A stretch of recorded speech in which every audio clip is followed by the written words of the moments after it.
como nós ainda não temos a possibilidade de se ausentar da votação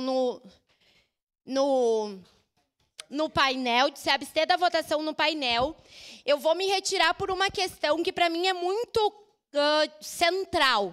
Quando a gente fala da importância dos conselhos municipais, a gente está falando de uma coisa ampla, que está aqui para garantir melhores acessos, discussões, fortalecimento das políticas públicas, e eles não podem ser restritivos. Quando a gente lê esse projeto, e espero que todos tenham lido, a gente tem exatamente assim: os representantes não governamentais serão eleitos em assembleia convocada pelo Conselho de Igrejas Evangélicas. O judaísmo cristão, ele é muito mais amplo do que o evangélico. Ele fala de religiões que compartilham do Velho Testamento. O judaísmo, o catolicismo, religiões protestantistas estão também ligadas ao judaísmo cristão.